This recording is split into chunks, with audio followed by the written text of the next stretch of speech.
Bonjour Marc Wormser, bienvenue. Bonjour. Vous êtes le directeur général de la banque Wormser Frères. Vous co-animez également depuis 2 ans un podcast qui est intitulé Enquête d'impact. On en dira un mot.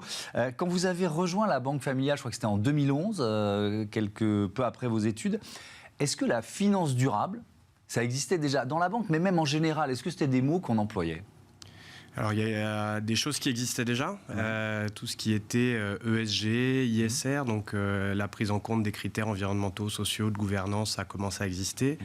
Le label d'investissement socialement responsable, donc ISR, existait aussi, mais ça restait quand même plutôt des niches et qui étaient peu ou pas traitées au niveau de la banque pour l'instant. Et dans vos études de commerce, ces enjeux de climat, de biodiversité, est-ce que vous en avez parlé une seule fois ? Non, et c'est vrai que c'est quelque chose que je regrette, puisque ça aurait pu être intéressant. C'est de plus en plus pris en compte, et je pense que c'est un axe majeur pour améliorer les choses, c'est d'avoir plus d'éléments, notamment sur la finance durable, dans les écoles de commerce, et c'est un mouvement qui est assez fort en ce moment. Oui, effectivement, dont on a déjà parlé ici. On va parler d'aujourd'hui maintenant. Vous avez structuré la démarche RSE de la banque. Comment ? Avec quels axes, quelle stratégie ? Alors, ça a été un chemin plutôt au long cours. On a commencé dans les années 2014, donc quelques années après mon arrivée, à commencer à faire investir nos clients dans des startups à impact. Donc là, l'impact, c'est encore autre chose que l'ESG et l'ISR. Donc, c'est l'idée d'aller trouver des entreprises dont la mission est d'avoir un impact positif sur les enjeux sociétaux, environnementaux. Et donc, on a commencé à faire investir nos clients dans les startups à impact. C'était assez intéressant. Après, on a eu de plus en plus de demandes clients où on a justement pris en compte et structuré notre démarche pour prendre en compte les critères d'environnement, sociaux, de gouvernance. Et là, on s'est rendu compte que c'était intéressant de prendre en compte ces critères ESG, mais c'était plutôt une vision de risque, en disant, c'est vrai que s'ils ne prennent pas en compte ces critères-là, ça pourrait avoir un risque sur la performance. Mais certains clients voulaient aller plus loin et donc s'assurer que leur épargne avait un impact positif. Donc, avec une volonté à la fois en interne et une volonté de certains clients, on a construit un mandat durable sur la partie côté. Et une fois qu'on avait fait ça, on avait pas mal d'initiatives qu'on avait prises. Mais pour autant, ce qui nous manquait, c'était un cadre commun de développement.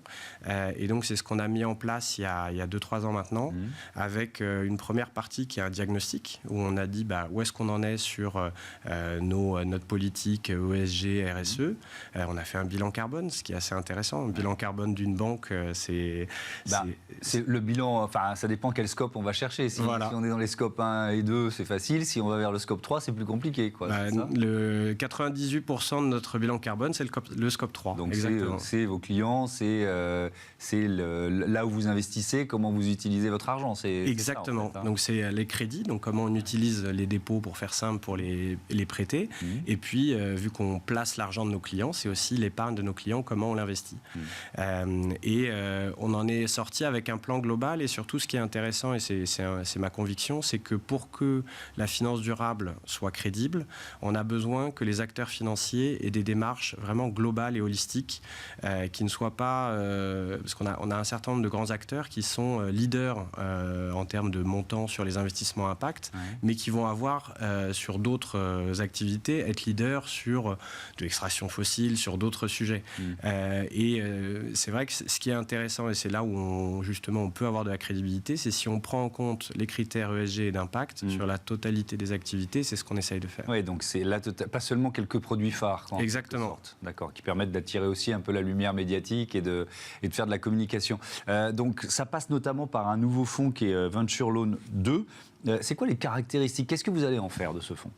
Alors, le Venture Loan, c'est des prêts que l'on fait à des startups qui sont déjà assez matures et qui sont proches de la rentabilité. Et donc, ça permet à des startups d'aller atteindre la rentabilité avec un financement non dilutif.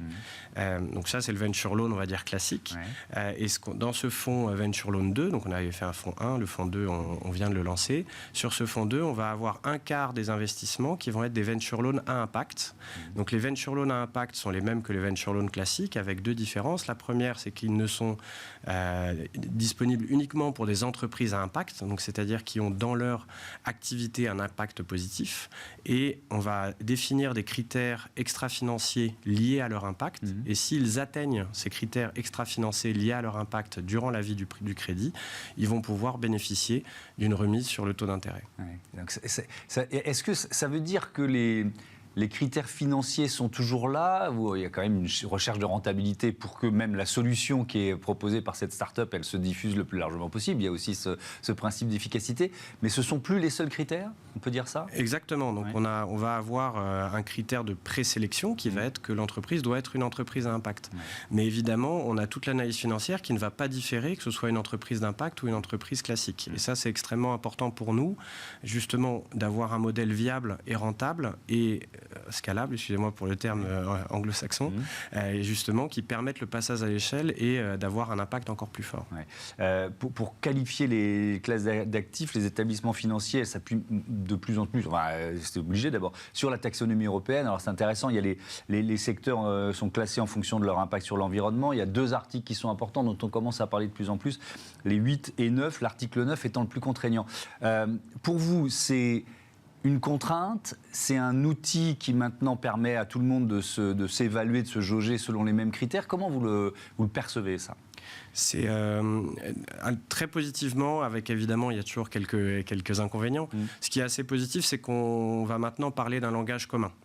Puisque quand on dit on est article 8, ça veut dire on prend en compte les critères ESG dans notre décision d'investissement de manière significative. Et quand on est article 9, ça veut dire qu'on a vraiment l'intention d'avoir des objectifs de durabilité forts dans la sélection des titres. Et c'est ce qui est le plus contraignant. Avec la prise en compte aussi des principaux effets négatifs. Et donc ça, c'est ce qui est très positif, c'est que tout le monde puisse dire moi je suis article 9, moi je suis article 8. Avec les mêmes critères. Avec les mêmes critères. Alors, là où c'est un inconvénient un petit peu, c'est que ces mêmes critères restent encore un petit peu flous. On l'a vu entre l'Europe, la France, l'AMF qui a fait une proposition qui n'est pas forcément la même position que l'Europe, qui n'est pas la même position qu'au Luxembourg. Donc il y a encore des choses à affiner dans la mise en place opérationnelle. Sur la taxonomie, là aussi, il y a des sujets puisqu'elle n'est pas encore totalement déployée et elle est que sur quelques parties environnementales et la partie sociale arrivera aussi. Donc assez positif, mais il reste encore des choses à améliorer. Quand vous dites une offre article 9 pour chaque classe d'actifs, ça veut dire quoi concrètement ? Ce que ça veut dire, c'est que pour tous nos clients, donc nous on travaille sur les classes d'actifs des marchés cotés internationaux, le private equity, la dette privée, donc via le venture loan, l'immobilier. Et donc l'idée, c'est de dire à nos clients, quel que soit que vous nous le demandiez ou nous, en fait, on va vous proposer de base ce qu'on appelle l'article 8, c'est-à-dire la prise en compte des critères ESG. Mais pour tous nos clients qui disent « je veux investir à vos côtés », on va leur proposer pour chacune de ces classes d'actifs un produit qui est article 9. Le Crédit Mutuel et la Maïf, ça ne vous a évidemment pas échappé, ont annoncé début janvier qu'elles consacreraient 15% pour l'une, 10% pour l'autre de leur bénéfice net à un dividende sociétal ou écologique. Le patron du Crédit Mutuel, Nicolas Terry, il espère que les 198 autres grandes entreprises, plus grandes entreprises françaises fassent la même chose. Ça permettrait de financer la transition. Qu'est-ce que vous pensez de cet appel et est-ce que c'est l'amorce d'un mouvement pour vous ? Oui, on sent qu'il y a une prise en compte de plus en plus forte de la nécessité de financer la transition. Passer par un dividende social ou un dividende environnemental est une idée.